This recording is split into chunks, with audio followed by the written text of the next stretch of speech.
ગુજરાતની 8 લોકસભા ભાજપ માટે પડકાર સમાન બની રહી છે। જી હા, લોકસભાની ચૂંટણીને હવે ગણતરીના દિવસો બાકી છે, ત્યારે આણંદ, ભરૂચ, સુરેન્દ્રનગર, અમરેલી બેઠક પર સૌની નજર મંડાયેલી છે। જૂનાગઢ, પાટણ, બનાસકાંઠા, સાબરકાંઠા પર પણ સૌની નજર છે। ત્યારે 8 લોકસભા ક્ષેત્રની વિધાનસભા પર કોંગ્રેસનું પલ્લું ભારે છે। ધારાસભ્યોની તોડફોડના કારણે કોંગ્રેસ હાલમાં રક્ષણાત્મક સ્થિતિમાં આવી ગઈ છે। ત્યારે જોવાનું રહેશે કે આ 8 બેઠકો પર આખરે જનતા કોના પર પોતાનો પસંદગીનો કળશ ઢોળે છે અને આખરે કોણ આ 8 લોકસભા બેઠક પર સત્તા હાંસલ કરે છે, કેમ કે ભાજપ માટે આ 8 લોકસભા જે બેઠક છે તે પડકાર સમાન છે। વધુ માહિતી સાથે અમારા સંવાદદાતા પ્રીતિ અમારી સાથે જોડાઈ ગયા છે। પ્રીતિ, જાણવા માંગીશું, લોકસભાની ચૂંટણીને ગણતરીના દિવસો બાકી છે અને જો ગત વિધાનસભા ચૂંટણીના પરિણામો જોવા જઈએ તો 8 જે લોકસભા ક્ષેત્ર છે તે ભાજપ માટે પડકાર સમાન બની રહ્યા છે। કહી શકાય કે 26 બેઠકો જે 2014માં હાંસલ કરી હતી તે આ વખતે પડકાર સમાન બની રહેશે 8 બેઠકોના કારણે। ચોક્કસથી નીતિ જો વાત કરીએ તો 2014ની લોકસભા ચૂંટણીમાં ભલે એક મોદી મેજિક ચાલ્યું હોય અને લોકસભાની 26 બેઠકો ભાજપના ફાળે ગઈ હોય, પરંતુ આપણે 2017ને ન ભૂલવું જોઈએ, કારણ કે ભારતીય જનતા પાર્ટીએ જે આત્મવિશ્વાસ વ્યક્ત કર્યો હતો કે તેમને 150થી વધુ બેઠકો પ્રાપ્ત થશે અને એક આત્મવિશ્વાસ સાથે જ ગુજરાતમાં તમામ વિધાનસભામાં રેલીઓ સંબોધિત કરવામાં આવી હતી, પરંતુ જે પ્રમાણે ભાજપની સ્થિતિ વખતે થઈ હતી, કારણ કે ભાજપ 100નો આંકડો પણ પાર નથી કરી શકી।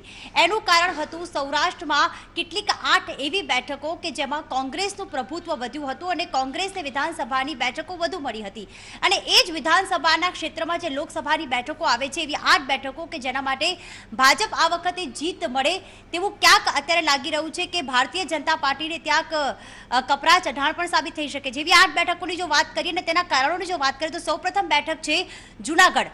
હાલના સાંસદ સભ્ય છે ત્યાં રાજેશભાઈ ચુડાસમા અને ક્યાંક એમને રિપીટ કરવાની માંગ પણ અત્યારે કાર્યકર્તાઓમાં થઈ રહી છે। કેટલાક કાર્યકર્તાઓ કહી રહ્યા છે કે તેમને રિપીટ ન કરવા જોઈએ, જેમાં 7 જે વિધાનસભા બેઠકો આવે છે આ જૂનાગઢ લોકસભામાં, તે 7 બેઠકો ઉપર અત્યારે કોંગ્રેસની સત્તા છે। ભલે જવાહર ચાવડા જે છે તે હાલમાં માણાવદર બેઠક પરથી ભાજપમાં જોડાઈ ગયા હોય, પરંતુ 6 બેઠકો એવી છે કે હજી પણ ક્યાંક કોંગ્રેસ પાસે છે, જેના કારણે જૂનાગઢ બેઠક ઉપર ક્યાંક ભાજપ માટે મુશ્કેલી સાબિત થઈ શકે છે।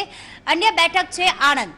આણંદની બેઠકની જો વાત કરીએ તો 2004 અને 2009માં તે કોંગ્રેસ પાસે હતી, પરંતુ 2014માં આણંદ પરથી ભાજપના દિલીપ પટેલની જીત થઈ હતી। કોંગ્રેસ પહેલાથી જ ભરતસિંહ સોલંકીની જાહેરાત આણંદ બેઠક પરથી કરી ચૂકી છે, પરંતુ આણંદની વાત કરીએ તો વિધાનસભા ક્ષેત્રમાં જે 7 બેઠકો આવે છે આ લોકસભા અંતર્ગત, તેમાં 2 બેઠકો ભાજપ પાસે છે, જ્યારે 5 બેઠકો કોંગ્રેસ પાસે છે। એટલે કે અહીંયા પણ કોંગ્રેસનું પલડું ક્યાંક ભારે હોવાથી આણંદ લોકસભા જીતવી ભાજપ માટે મુશ્કેલી સાબિત થઈ શકે છે।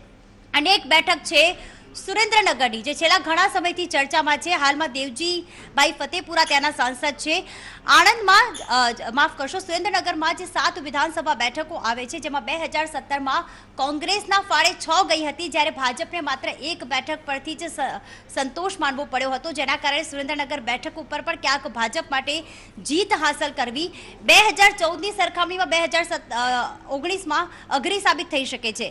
અન્ય એક બેઠક છે અમરેલી। નારણભાઈ કાછડિયા હાલના સાંસદ સભ્ય અને એના વિધાનસભા અંતર્ગત જે 7 બેઠકો આવે છે, જેમાં 2 ભાજપ પાસે છે, 5 કોંગ્રેસ પાસે છે। અમરેલીમાં પાટીદાર મતોનું પણ પ્રભુત્વ રહેતું હોય છે અને ક્યાંક પાટીદાર અનામત આંદોલનના કારણે આ વખતે 2017માં ભાજપને ક્યાંક નુકસાનનો સામનો કરવો પડ્યો હતો। અને એક બેઠક છે પાટણની બેઠક, જેમાં 7 જે વિધાનસભા બેઠક આવે છે તેમાં 3 ભાજપને અને 4 કોંગ્રેસના ફાળે 2017માં ગઈ હતી।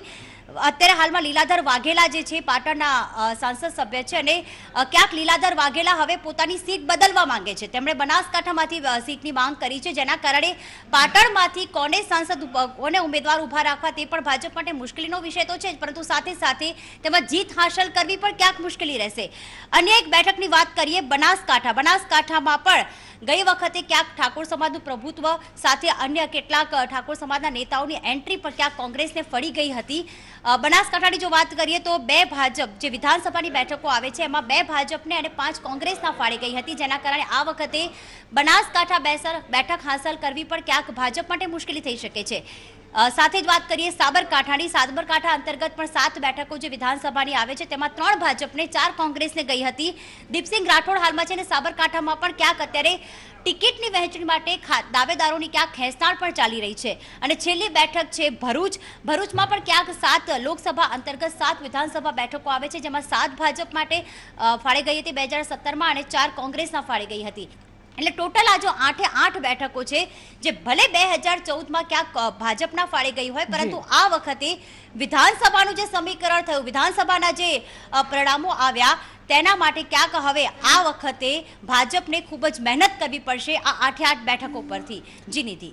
જી બિલકુલ, એટલે કહી શકાય કે બદલાતા રાજકીય સમીકરણો વચ્ચે આખરે શું થાય છે તે તો સમય જ બતાવશે. આભાર અમારી સાથે વાત કરવા બદલ.